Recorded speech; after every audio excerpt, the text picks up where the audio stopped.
So yes, welcome. And I thanked ACS, and I want to thank everybody else for joining this evening. I know that the subtitle of my presentation tonight is photographing marine wildlife around the globe, but I'm going to start with a few terrestrial mammals who share the same names with our marine species, and just give you a little bit of sort of a very abbreviated history of how I ended up photographing marine species, so focusing on that as well.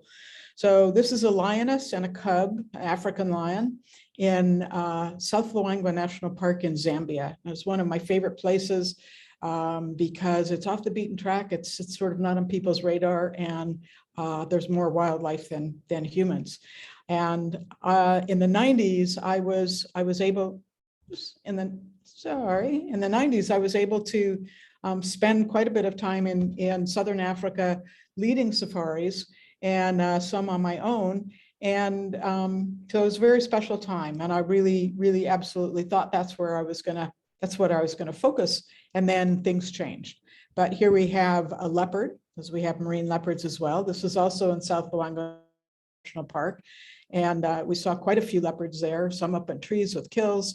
This one just nonchalantly walking along the road and not concerned about humans. I chose to show an Asian elephant instead of wonderful African elephants. This was taken at the Friends of the Asian Elephant Hospital outside of Chiang Mai in Thailand. And this is a 6-month-old Asian elephant. I think they're fairly rare.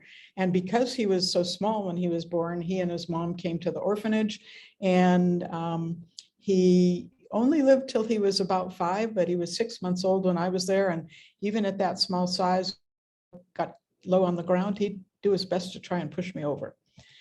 So that was in the 90s. And then I had friends who had begun swimming with humpback whales on the Silver Bank, and they said, "Oh, you've got to do this." And I said, "Well, people are paying me to go to Africa." And then 9/11 happened, and people did not want to fly. And I had a friend who had chartered the boat to out on the Silver Bank, and she was desperate because nobody couldn't fill it. So she made me an offer I couldn't refuse, and I went. But because I was only going for 1 week, I was not going to buy fancy housing for my camera. So I bought a $15 disposable underwater camera. I got 2 frames that were actually acceptable. I mean, the rest was just black. This was one of them. I entered it into an ACS competition, and it took 2nd place, a national competition. So that, in addition to the fact that the whales blew me away because the mothers who were still being hunted in other parts of the world would allow us to swim their calves, I decided I had to go back. Next year, I went back for another week, and I bought what I call a plastic bag housing. And I got one that I could use a telephoto lens with, but it had like an accordion. And I found that when I zoomed wide for wide angle, all the accordion stuff ended up on my frame. So that week I photographed whale parts. And then what started out as a relatively inexpensive trip to the Silver Bank turned into a lifelong addiction. And I got myself a proper housing, and went back and decided if I was going to spend money for a housing, I needed to go for more than 1 week at a time. I've been out for 22 years now, I think, and over 40 weeks in total, with plans to go back for a couple of weeks next year. This is one of our guides, Jeff Panahoff, Conscious Breath Adventures. And you can see how exciting it is when a humpback calf decides to come check you out. We were further back in the line, but I talked to the folks at B&H Photo Video, and they said, well, you have to have a wide angle lens. There's no point, there's too much backscatter if you use a telephoto lens, and you don't want to photograph unless the whales come close. Well, I didn't realize how close they might come. And this was a calf we dubbed Junior. I must have been asleep in there because he was in front with his mom, and somehow he kind of took off, and the next thing he came from behind and underneath me. And I'd like to think he was looking at me, but I'm pretty sure he was looking at his reflection in the dome port of my new housing. And he made a point of carefully passing by and not hitting me on the head with his pec fin. And all this happened very quickly. And then he was upside down. I could see his ventral pleats. And the next thing is he tapped my camera, which was being held by two hands, tapped a housing, and then went on his way. And I thought, okay, that was cool, but I'm not sure I want to do it again. So I went down to the other end of the line of people. That didn't faze Junior. 5 minutes later, he came down to the other end, made the same pass again, having done his research to understand something about this weird appendage that only some of the clumsy dolphins, as we called ourselves, had, and that looked like him. And he lifted my camera right out of the water and set it back down again. So that also endeared me to these crazy whales. I gave a presentation somewhere a few years after I began swimming for ACS in Monterey. It was really, really well attended. And after that, Nancy Black, co-owner of Monterey Bay Whale Watch, invited me to come out on her boats whenever I wanted. And I showed some of my wildlife photos to Franz Lanting, who is a friend, a neighbor, and one of the top wildlife photographers in the world. And he said, well, you really need to focus and specialize. And I realized that with opportunity, I should do that. Here is a whale we called, whose name Rooftop. And we saw her and her lovely calf on Valentine's Day. And they made it back to Briar Island, Nova Scotia, which is where they feed that July 4th. And so what started out as a passion, a hobby, an addiction has also turned into the beginning of a citizen science project, which has now led me to actually doing real science.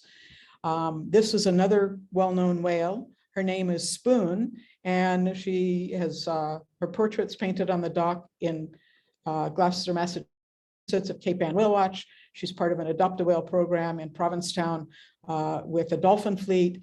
And this was her calf, I think in 2010. We called him Lucky because he already had an entanglement scar on his pec fin. And she would just sleep for the longest time in the water. And when she woke up, she decided she was leaving to make a very close pass to us. I will say that all these photos, a lot of them are cropped, even though the underwater ones are taken with a wide angle lens. And it is a zoom lens, but not telephoto zoom. And Spoon, the other thing that sets her apart is she was the first whale that we were able to identify from an underwater fluke ID photo. And it's the underside of the flukes is how humpback whales are differentiated.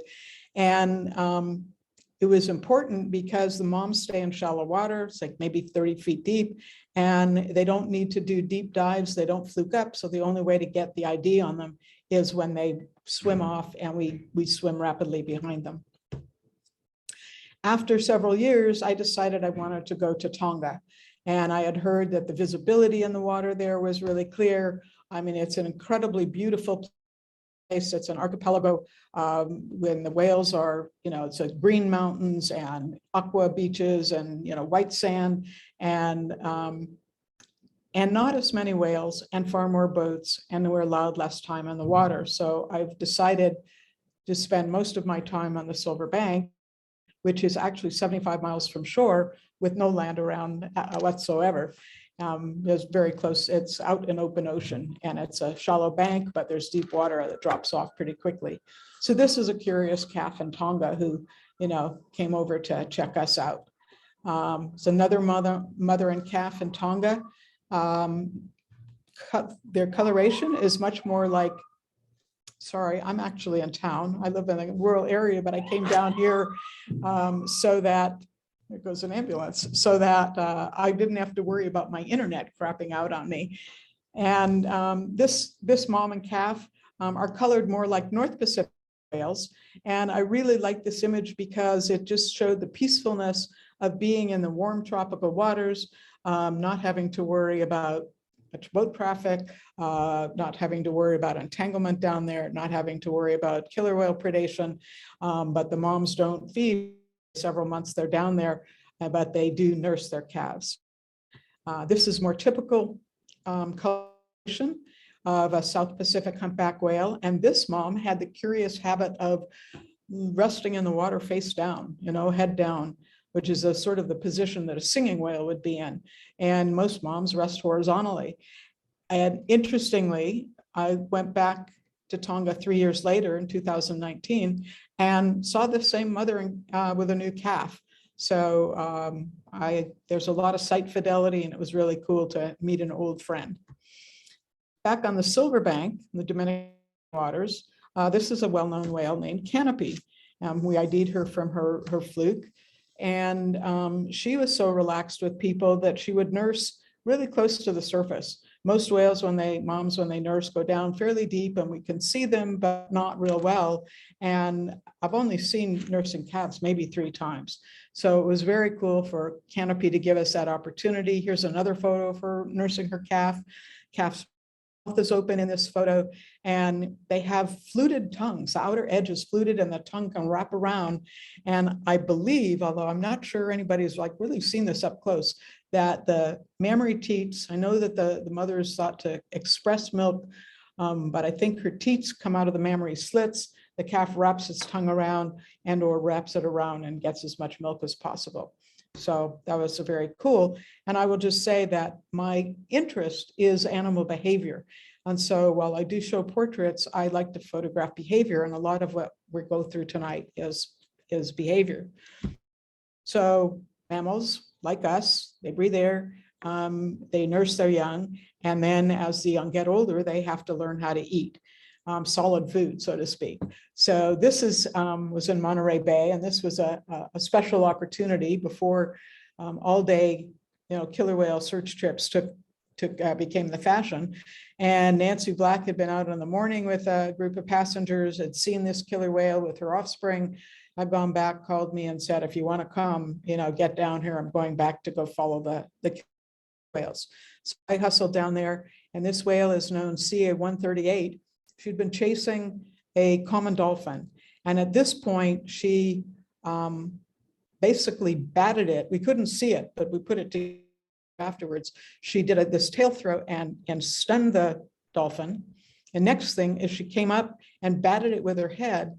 And if you look closely, you can see little bite marks on the back of this dolphin, which means that she had the opportunity to bite it, to kill it, to eat it, but she didn't. In fact, what she did, and this all took like a second, she stunned it by hitting it with her flukes, batting it with her head. It came down to rest in the water, and her 2 juveniles came over and they made the kill. And here's CA-138 overseeing as they eat the dolphin. So it was very exciting to be able to see a teaching session with a killer whale, giving her youngsters the opportunity to make the kill without having to actually chase and stun the animal.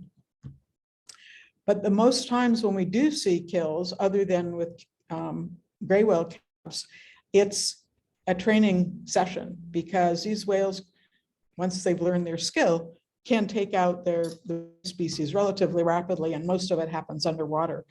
This pod was into taking turns tossing this young, I think it's probably a young male elephant seal, and they would toss it in the air. The poor seal has to take all this, but it's serving very, very high purpose in enabling the killer whales to be able to carry on and feed their family. Same with the sea lion.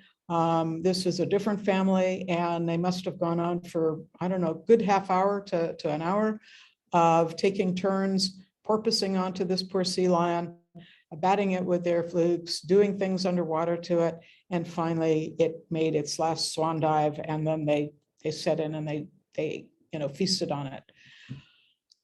I thought I'd save everyone the more difficult to look at photos of gray whale calves being attacked by killer whales and just show the aftermath.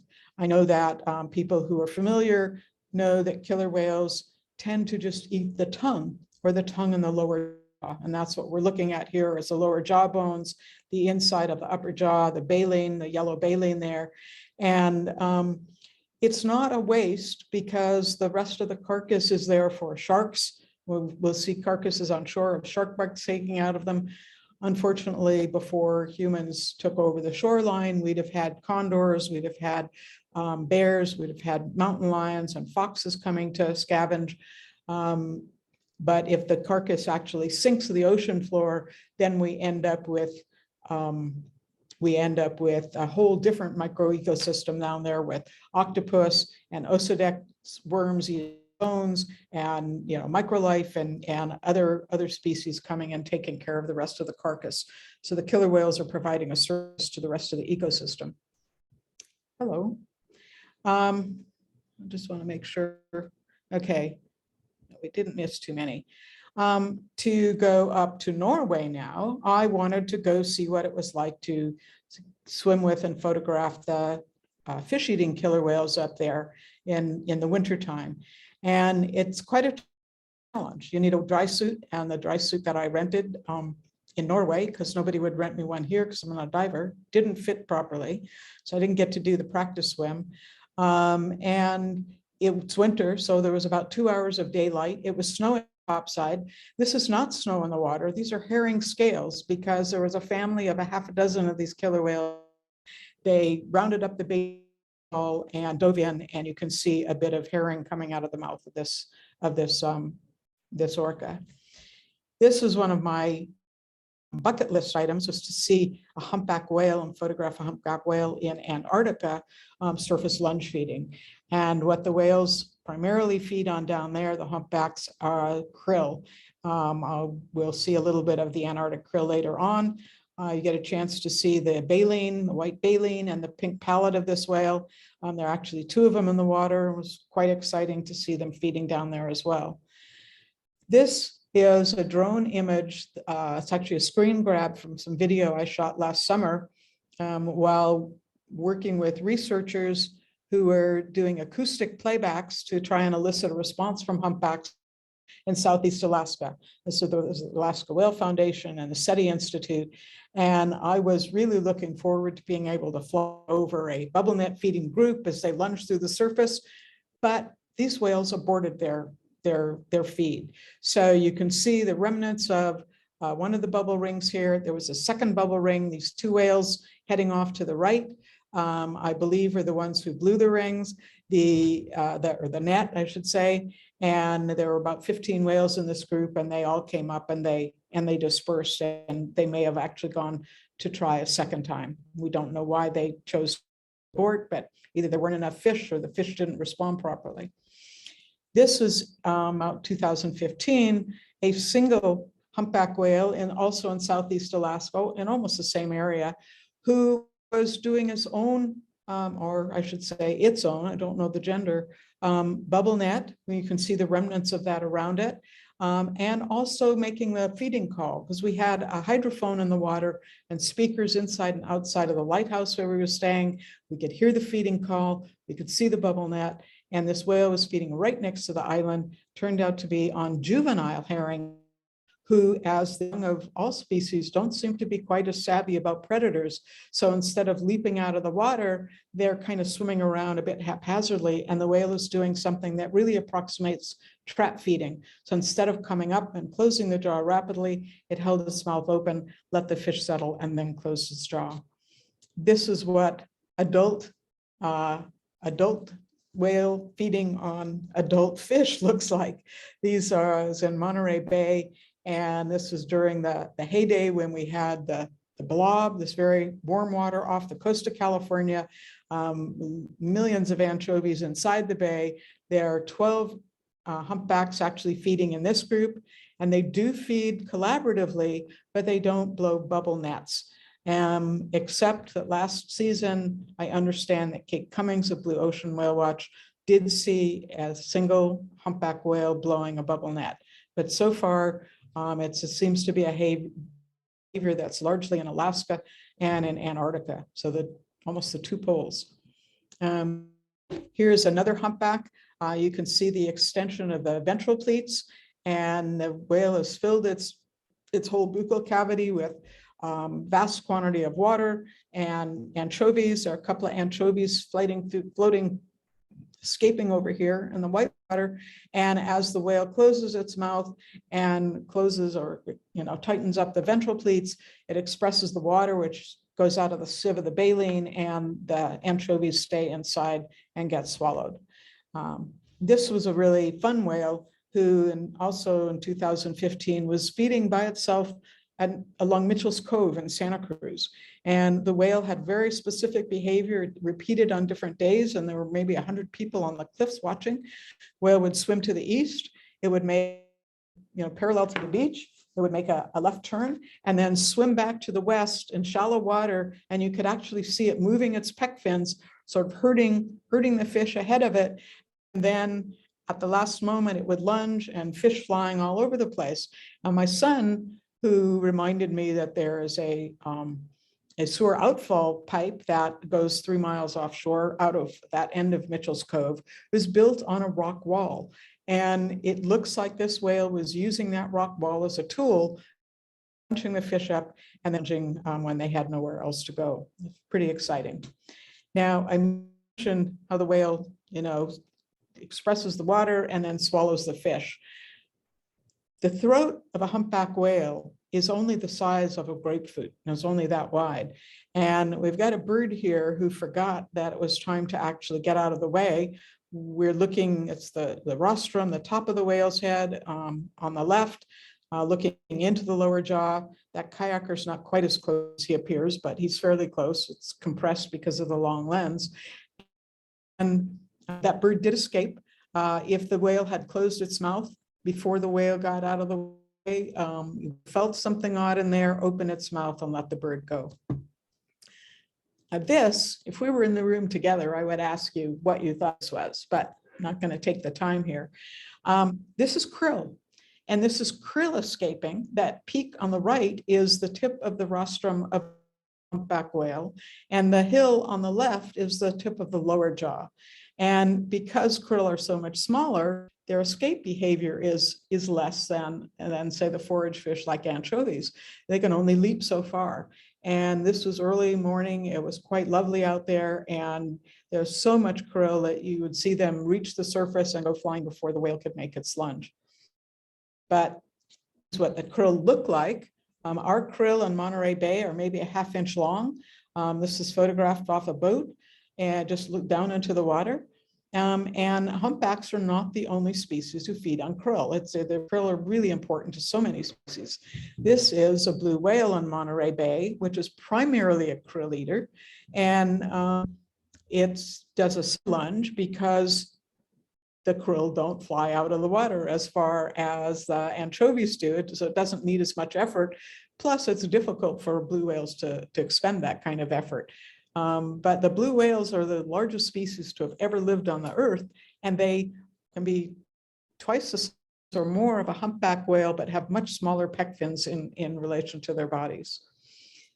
Some other krill eaters. This is a pair of gentoo penguins, a parent and a chick down in Antarctica. And the parent is getting ready to give a krill delivery, which looks sort of, hello, like this. And that is inset there is a picture of an Antarctic krill, which is about 1.5 inches long. Good thing, because it's got to feed a lot of species down there. And if you look at the krill that's being, transferred come up from the stomach of the adult penguin to the chick, those black spots are the eyes of the krill. So that gives you a sense of how big krill actually are. Also known to feed on krill or grease, bits of fat, blubber, are the Wilson storm petrel, also in Antarctica. And these lovely little birds have a way of dancing on the surface of the water with their feet. And I think they may be kind of stirring the plankton around when they do that. It's a delight to see them. Back in Monterey Bay, we had one season some cousins, some tailed storm petrels, and they're usually out in the open ocean offshore, but the winds must have brought them in. And this photograph was taken in the Monterey Harbor, and I posted it on Facebook, and somebody I don't know said, "Oh, there's an oil slick." And I said, no, that's just a reflection on the water. And he said, "No, trust me." He said, "I worked for the Navy and that was my specialty. And when you get a slick on the water, that it makes the reflections look like that." So I asked my friends, and they said, "Oh, well, sometimes some of the restaurants don't follow the rules and they dump their kitchen grease into the water." So this little storm petrel was actually able to feed itself on little bits of kitchen grease. During that period when we had the blob offshore and lots of anchovies in the bay, not only were they close to shore at Mitchell's Cove, but this was along West Cliff and Santa Cruz elsewhere. And most of the pelicans you would find a little further offshore doing plunge diving.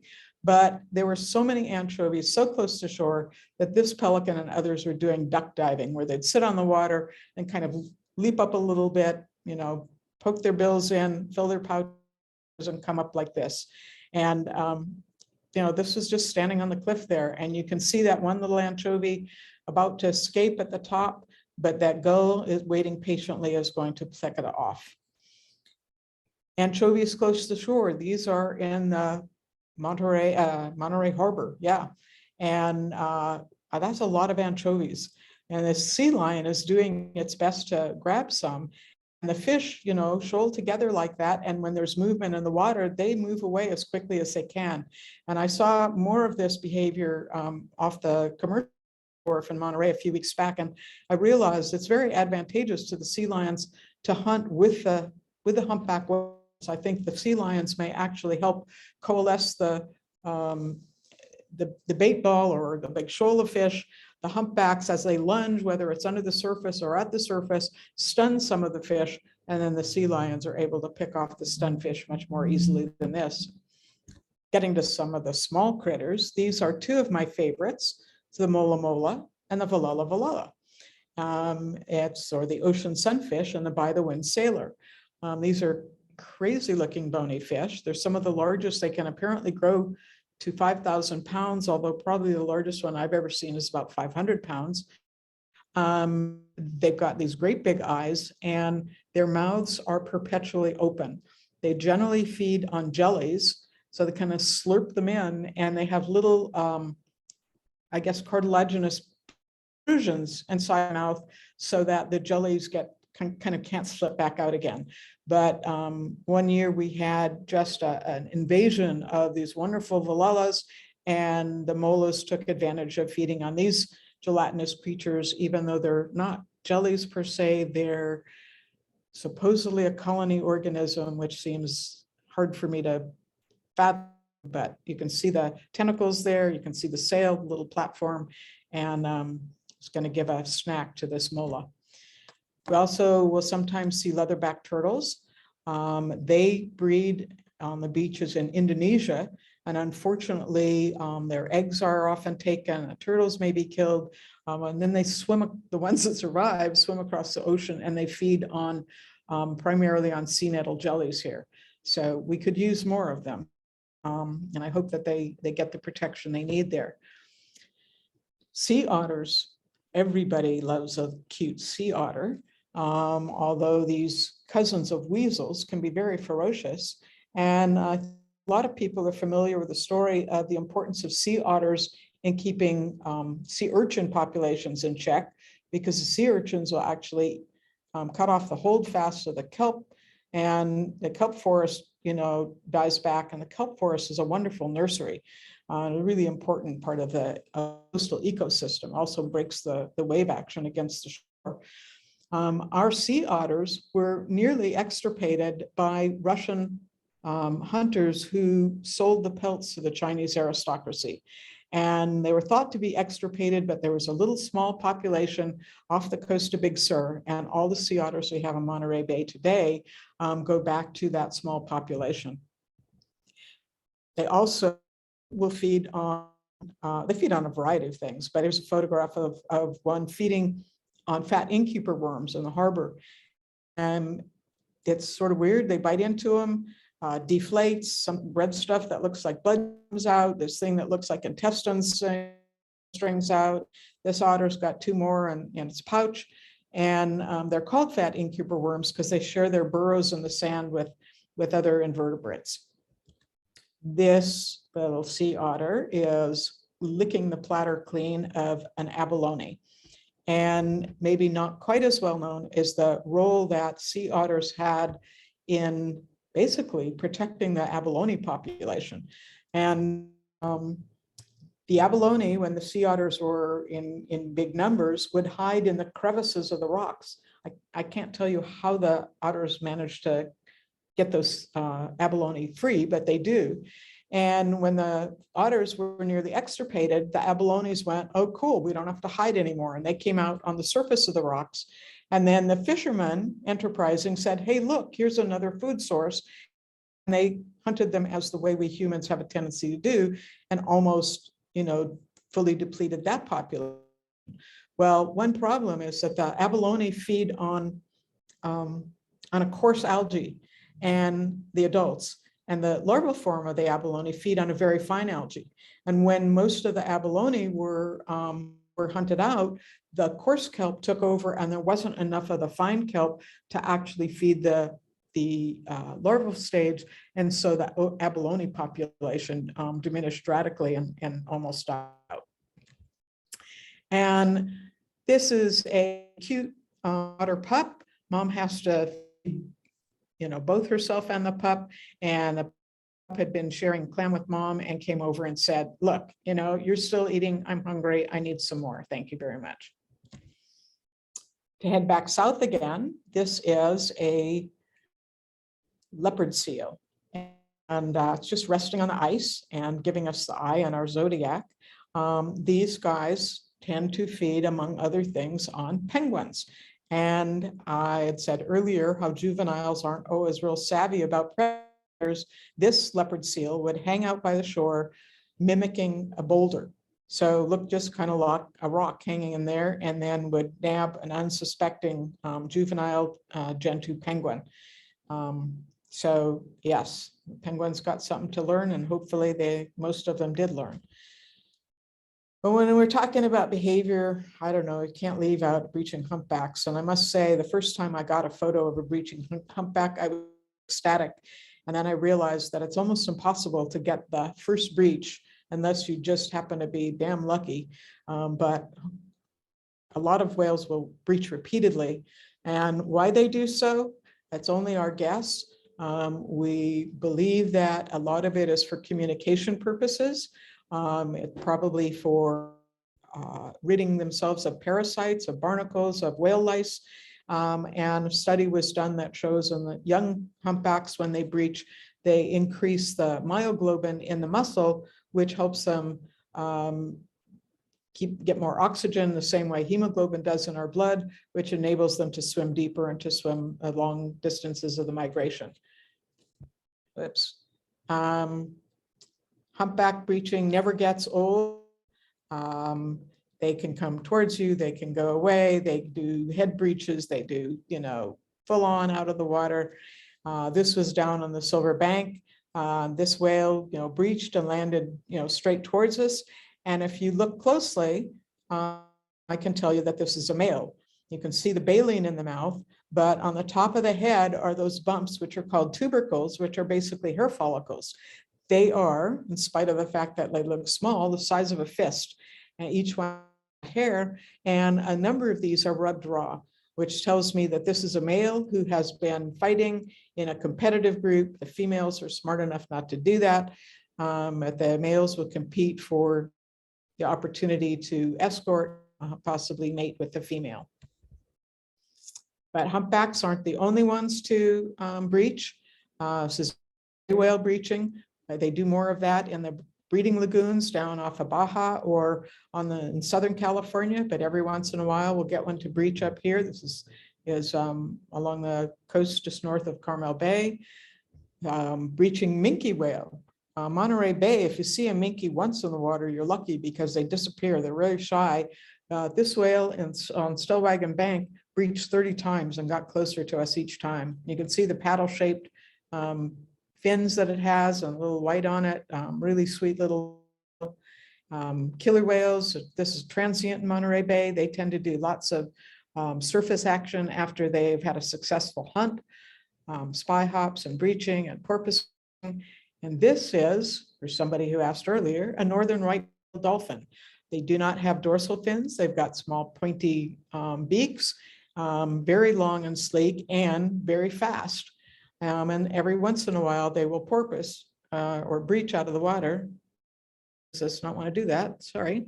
And here is the underside of a northern right whale dolphin, which is generally white, but you can see sort of that black outline.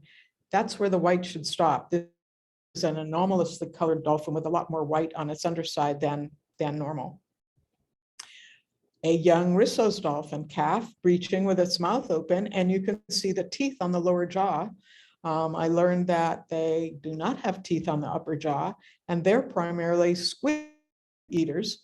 And that's another way, kind of like the cartilage in the mouth of the mola mola, that these teeth, I'm sure, help keep the squid from slithering back out of their mouths. And I just threw this one of two young Risso's calves as a double breech, because double breeches aren't that easy to get. Pacific white-sided dolphin, yeah, sometimes they breach, but when they have their dolphin gymnastics, they can do full-on, flips. That's what this dolphin was doing. And even the sea lions would get into the action flying out of the air. So given that these animals spend most of their lives underwater, it's always a treat to be able to see them on the surface. Whoops. And this also, this is actually 3 northern right whale dolphins, and they were bow riding on an exceptionally calm day. Amazing conditions out in the sea.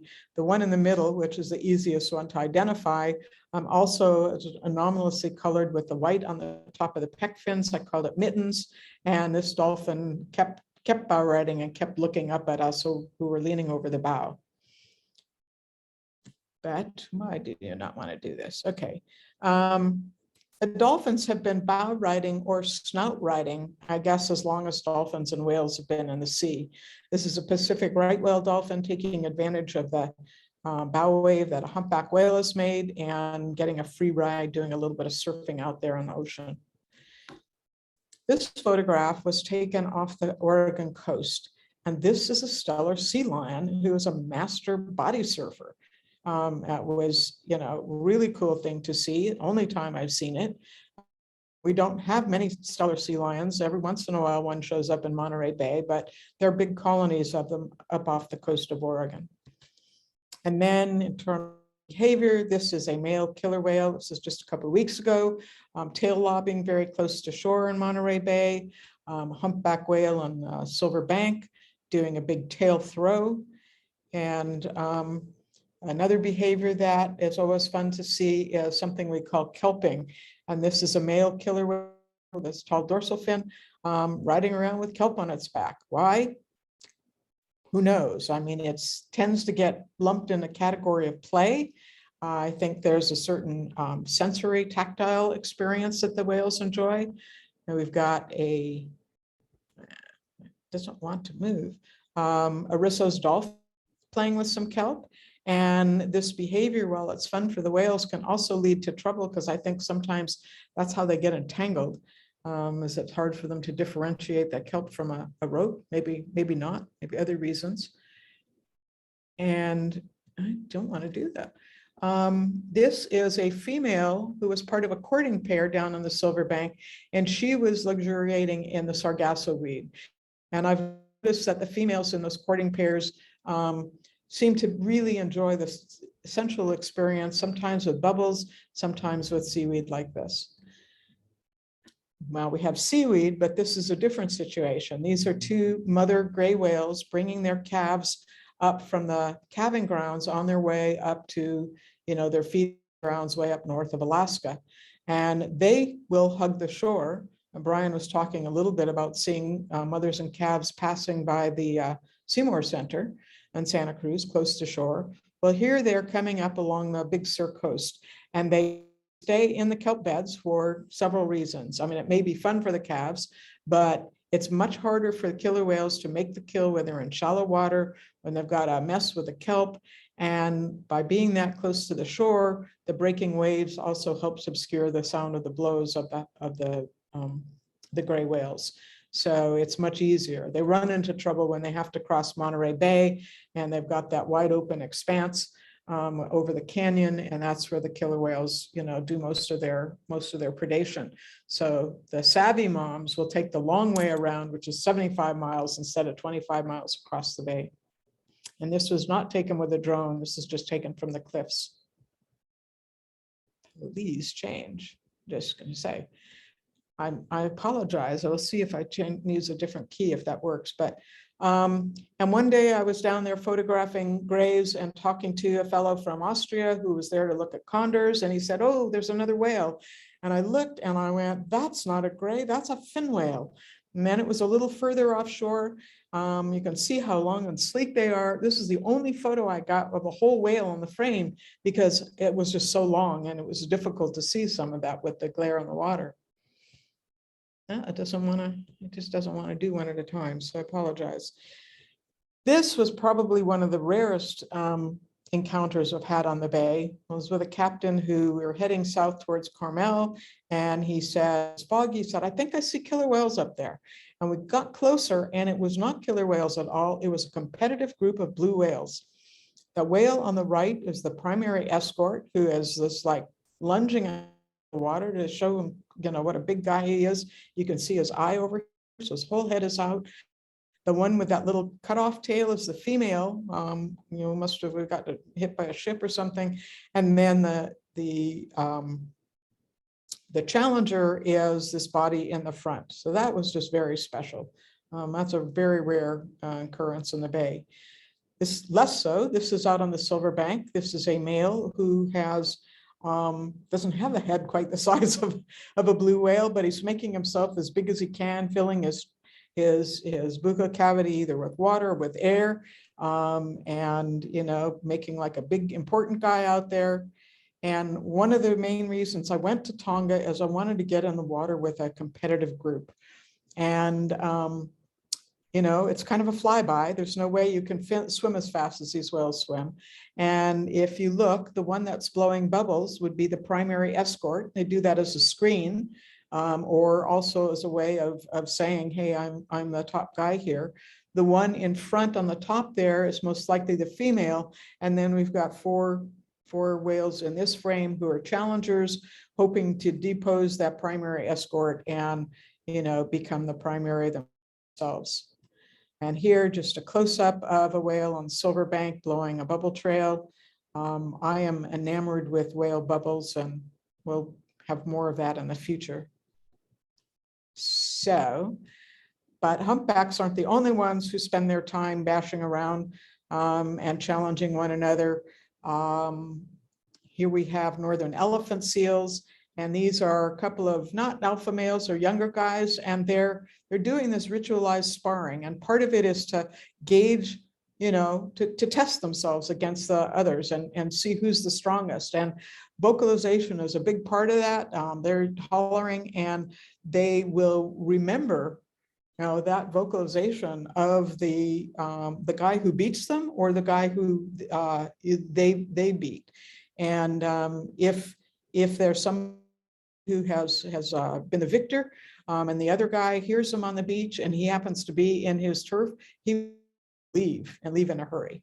So there we have a southern elephant seal, probably very similar behavior, certainly a lot of vocalization. And you know, Mr. Guy, I don't think I'd want to actually mess with them. This is back in Ano Nuevo, northern elephant seals, and this doesn't look like an alpha bull to me. He's probably in there wanting to, you know, being amorous and wanting to mate with this female. And she is squawking loudly at him. She's got a pup right there. And her squawk is both tell him to just bugger off and to let the alpha male, who has a harem of, I don't know, up to as many as 100 females, know that there's an intruder on his territory. So females really don't want to mate with the males who are the younger or the lesser males. And since lots of opportunities to see the fighting behavior or the attempts to, you know, get to a female, but rarely do we ever see the mating behavior, I thought I'd throw in this of two common dolphins mating kind of in the bow wave of on the side of our boat. That's the male with his mouth open underneath and the female on top. And I don't know that those are challengers. There may just be other dolphins in the pod around, or even some observers. And what does all that mating do? It leads to the propagation of the species. And got really fortunate to see this female give birth at Ano Nuevo. with good lighting and facing in the right direction. She's calling to her pup. The pup has to learn her call and vice versa, because there can be hundreds of these seals on the beach, and they have to be able to recognize each other if they get separated. But imagine what it's like being in the womb, you know, in this liquid environment, and then you get popped out into the world and you suddenly have a face full of sand. But I guess that's the fate of an elephant seal. And here is that same pup an hour or so later, is kind of taking in, you know, its new existence as a terrestrial, you know, creature for the time being. And it'll stay on shore for several months. Mom will leave, and then it will finally have to head out and find its own food. And I just was reading today that only 37% of the pups actually make it to the second year. So this is a walrus. And this photograph was taken in Franz Josef Land, which is an archipelago, a high Arctic archipelago in the Russian waters. And that was back when we went to Russia, which is not happening at the moment. And these guys, their tusks grow. The males and females both have tusks. They grow throughout their lives. They eat clams, they eat, they eat squid, they eat fish, and they use the tusks for hauling themselves out onto ice, for keeping breathing holes open, for fighting amongst themselves, and for defending themselves from predators. And apparently they also use them as headrests. And the youngsters have got to learn to keep an eye open so that they don't get poked with those tusks either. This is also an Arctic critter. It's a bearded seal, also in Franz Josef Land, with this wonderful set of whiskers that they use to help them find clams and crabs, and they also hunt squid and fish.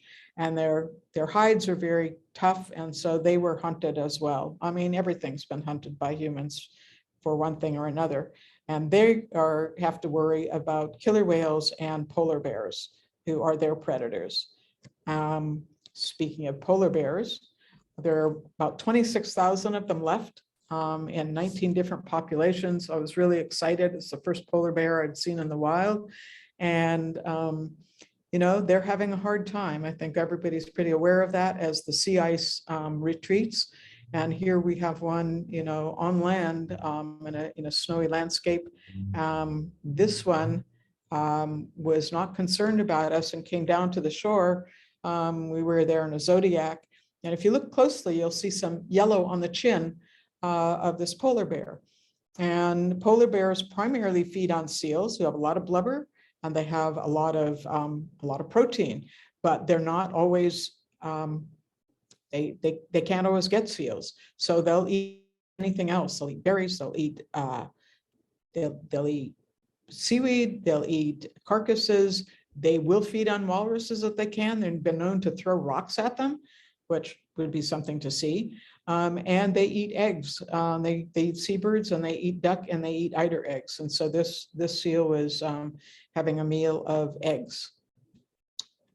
Leopards, a leopard shark. This is actually photographed off a New Brighton State Beach, looking down on the water. These guys will eat some of the similar things. They eat clams, they burrow around, and there used to be a big collection of them in the early 1900s in Elkhorn. They don't harm humans, and it's the only time that I've actually seen one in the bay. Whale shark down in La Paz. These are plankton feeders, they're filter feeders. They open their mouths really wide. Had this one opportunity to swim with them. They're really beautiful critters. And this is a juvenile white shark. I'm not sure why they're called white, because that doesn't look very white, but this is by the cement ship in Aptos, which became a shark nursery after that blob in the warm waters. And somehow the sharks found that was a warm protected area. And so there are often a fair number of juveniles there. Some of the rest of the critters, we've got a sea nettle jelly. It can be quite beautiful. This is just through the surface of the water. A purple striped jelly, which are very striking, much larger than the nettle jellies and much rarer, at least in our waters. Comb jelly on the left and a Spanish shawl nudibranch on the right. These are photographed in a bucket or a tray. And this is an opalescent nudibranch in the harbor. These guys are fairly small, but they're mighty as well. And when they fight, the victor often eats the loser. So I guess you got to be careful about messing with a nudibranch. And my favorite little sea jewel, Velella velella, with its reflection in the water there, you can see the beautiful sail, which when they die on the beach, that sail and the sort of the pattern part of the base there platform is what's left on the beach. You find those little papery things, that's a Velella velella, and little water drops. And this is a whole collection our naturalists pulled out of the water in a bucket to show people when we had the millions of them in the bay. And my friend Jonathan, who is on this call, told me that the yellow around the edge of the adults actually an algae that forms a symbiotic relationship with the Velella. So that was pretty cool to learn. And you see the different sizes, and you can see the little ones and the little tentacles that help them maneuver, but mostly they're at the mercy of the winds that catch their sails and blow them in one direction or the other. A boom of nettle jellies.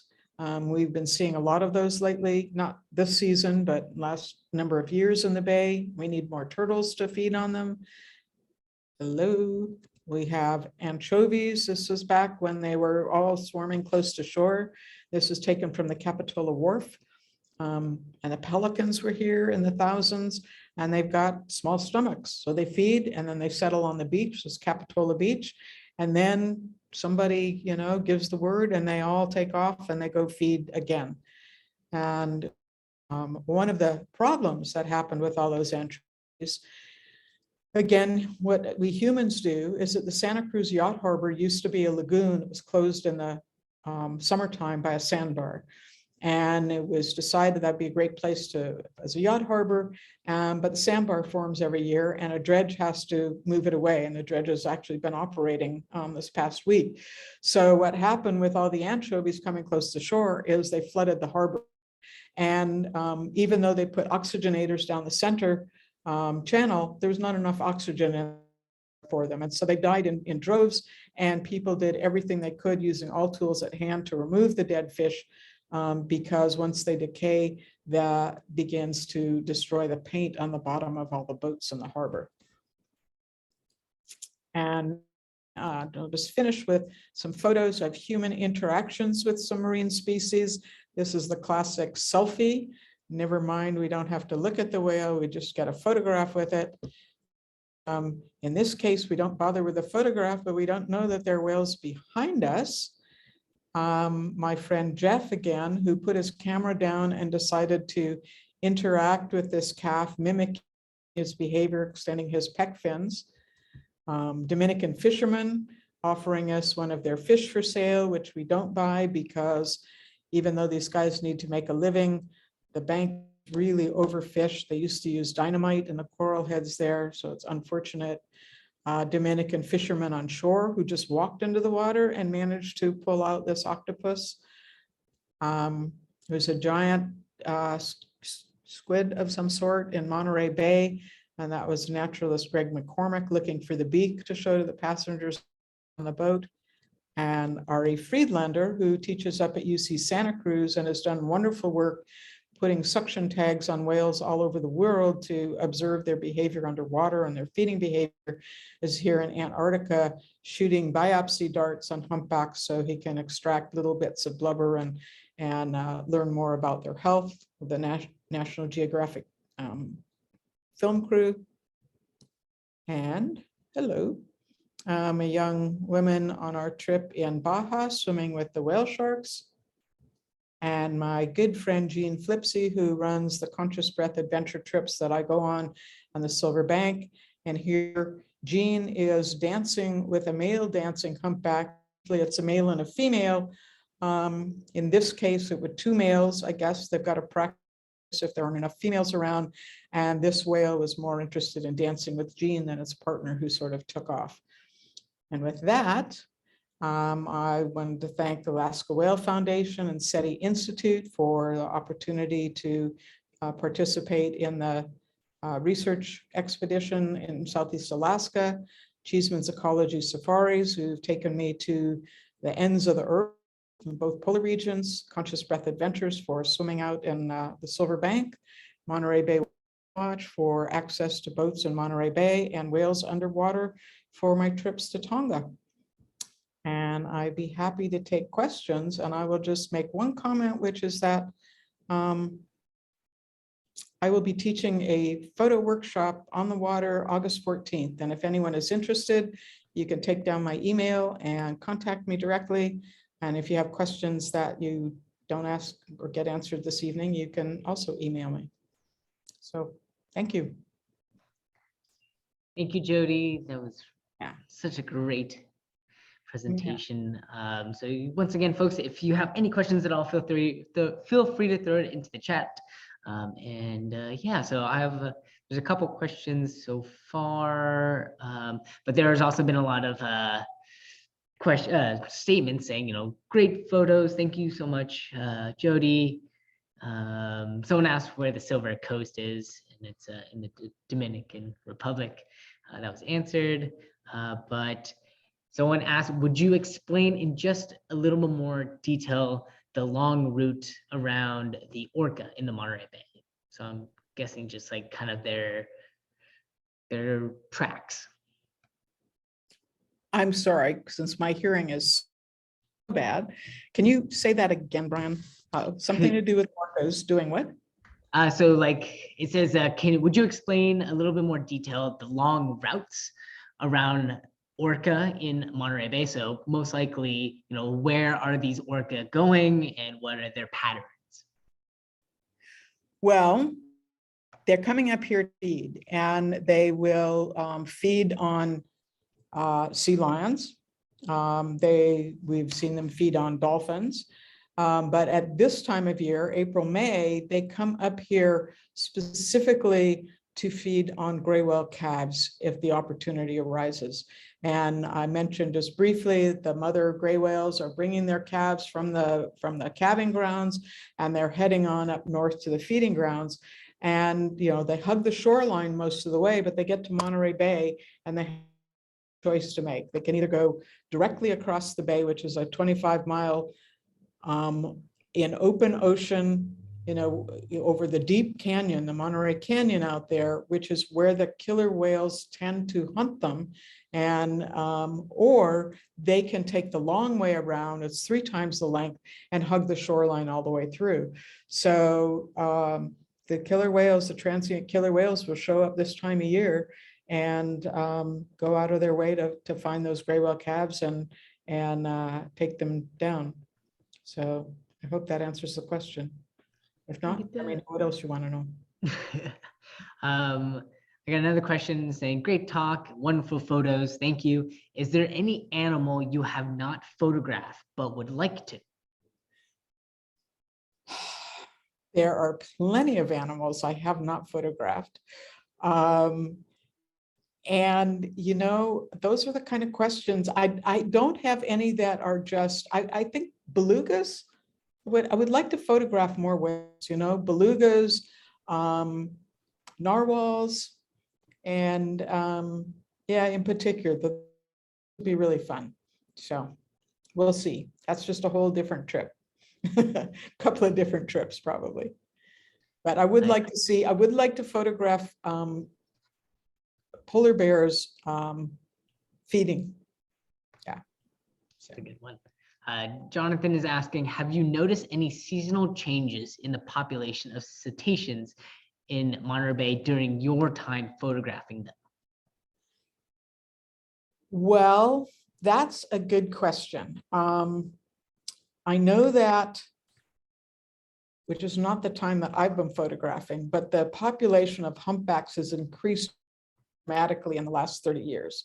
So that's something that is really good news. because we were still hunting them in the 1970s. And we finally quit, at least for this population, and the population has increased. Gray whales are currently undergoing a UME, or an what's the word stand for? Anyways, an unknown mortality event. And there seem to be less of them this season coming through, although Brian's seeing them all, so maybe they're taking a different path. And what I've observed is that there was a huge influx of wildlife from 2013 to 2016, when the blob was off the coast of California and all these anchovies came into the bay. So we had 50,000 shearwaters here. We had, I don't know, tens of thousands of pelicans. We had so many sea lions that it harkened back to reports that the original, the white guys who showed up here a long time ago said, well, there's so many, you can walk across the bay, on the backs of these sea lions. That has changed as the amount of anchovies have decreased. And many people said that was, so different scientists said, well, that's because of the water temperature, this, that, and the other thing, that now we have this cyclical event that happens every 25 years where, you get cold water, you get warm water, you get anchovies, you get sardines. And I actually talked to one of those researchers who said, yeah, maybe it's not that simple, because we're finding that, they get anchovies on the west coast of the Pacific when the water temperature, I don't know, I forget sometimes, when the water temperature is actually colder, no, is warmer. Whereas here it was supposed to be colder. I get that. Don't hold me to that, Jonathan. But there don't seem to be as many fish in the bay right now, and we don't generally have as many whales. Although over the last few weeks, I've seen reports of 100 humpbacks in the bay, and that's the largest day I'm aware of, even like around 2015, of 100 different humpbacks being identified in the bay. So it comes and goes. It has to do with the food. So a lot of people are saying, thank you so much. They really enjoy your photos and your talk. My last question for you, Jodi, is what advice do you have for people out there if they want to get involved, or you want them to know a certain thing? What is that last thing that you want them to know? Well, I mean, if people, this presentation is a bit heavy on Monterey Bay, because that's where I spent a lot of time, and because that's where we're having this conversation. But it's a great place for anybody who wants to see marine species to either come to the shore, go to Moss Landing, go out on Jetty Road, come down to the Monterey Harbor, and or get on a boat, because we just have incredible biodiversity in this bay, and it's a fantastic place without having to get on an airplane. And like my friend today was trying to fly to Maine, and her flight got diverted because of a medical emergency, and she's stuck in Cleveland. So but the thing is, there's a lot going on in our local bay, and if not, if anybody wants to talk to me about any of the trips that I've been on, I'm happy to share, my information. But there are wonderful places to go around the world to see other marine species as well. Awesome. Thank you so much for that, Jodi. Thank you everyone for joining us. Just like it is on the screen, if you have any questions for Jodi, feel free to email her at jodifrediani@aol.com, and definitely check out her website and her photographs. If not, you should definitely look at her on Facebook, and that's where I see a lot of my photographs for Jodi. So thank you, Jodi, for joining us, and I hope I see everyone next month for our May meeting. Cool. Thank you, you. everyone. Night, everyone.